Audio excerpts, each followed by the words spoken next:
So now we're in final assembly. I'm here with Colin Gebauer. Thank you so much, Colin, for joining us and helping us walk through this area.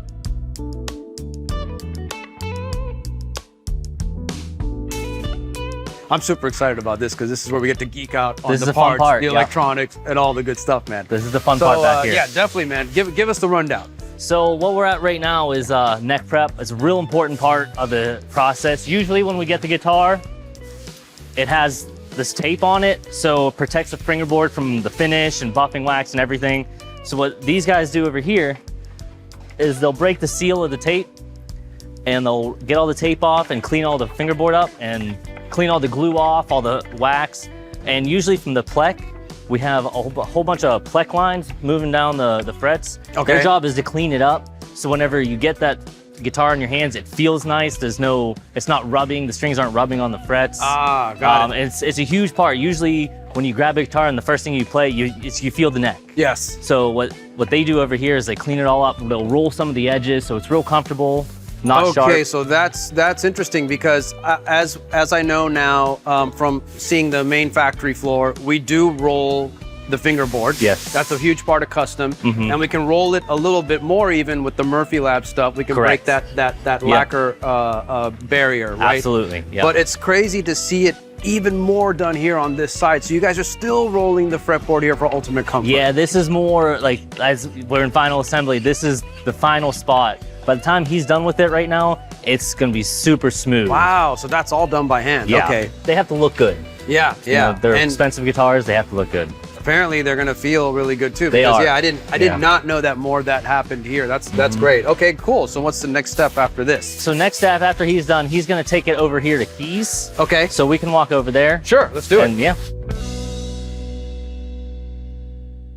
Okay, Colin, so now we're at keys. So now we're at keys. So after all the frets get prepped and polished, they bring them over here to Leo to put the keys in. Nice. And this is where they'll use drilling fixtures and ream them out so we don't get any chip outs or anything. And he'll put, you know, your double bands, your single bands, depending on the model.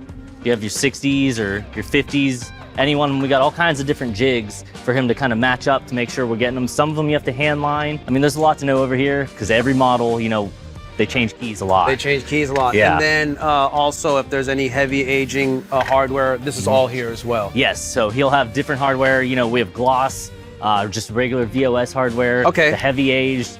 After here, we'll take it over to the next track, which is gonna be where the build process starts. Okay, great.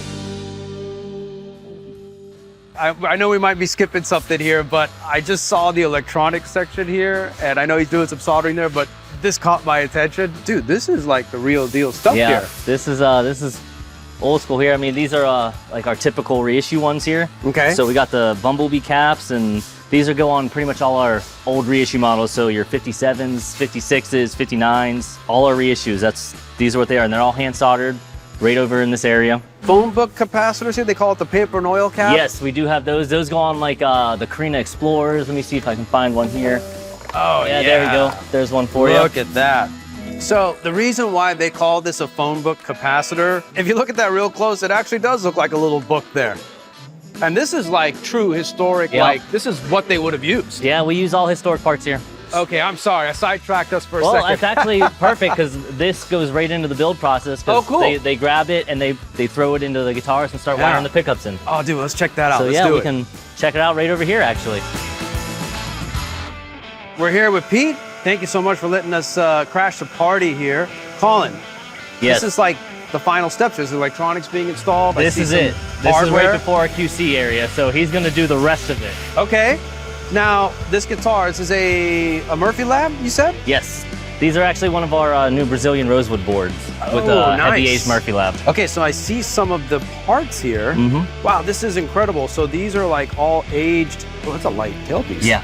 Yeah, the historic ones were aluminum. Wow. Look at the aging on that. I don't know if you guys can see that, but that is just, this looks like real old parts. I mean, even the rusting around the post here. Yeah, even our dial pointers got a nice rust to them. That's great. The aging takes their time to do this. Even the knobs, you know, they're nice and green as if you were using it for a while. Now the pickups, that looks great. These are custom buckers? Those are custom buckers, yep. And the custom buckers, that's basically a replica of a patent applied for pickup. Yes. Like the Holy Grail. Some people will call it PAF style. Yep. God, those are aged perfect. Yeah, they look good, especially with the aging of the guitar. It looks like an old guitar. Yeah, so we have Pete here. Pete's been here for 23 years, so wow. He's seen these guitars a lot. He's gonna set it up, make sure it plays right.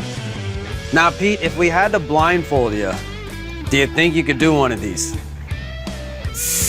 Probably. I know I could do a 335. Oh, 335. Hey, 335, Holy man. smokes, He originally came from Memphis. That's the next video. So this gets full, this gets the electronics, the knobs, the pickups. I mean, this is everything here. Yep, truss rod cover. The nut will get shaved down, so he'll kind of shave it and shape it and slot it. Oh, so that also happens here. Yes. Okay, great. Usually, great. because when they come, they're kind of squared off. They're a little sharp around the edges here, and they have lacquer on them, so it just kind of looks a little ugly. Well, that makes sense because at this point we haven't had strings on the guitar. Exactly. So what he'll do is take files, sandpaper, smooth it over, round the edges, so you're not hitting your finger on it, and then just kind of make sure it's slotted right. It's funny because looking at the guitar now with the pickups, it's almost like now it has a face. Yeah. Pete, thanks so much, man, for letting us check this out. I appreciate it. Okay.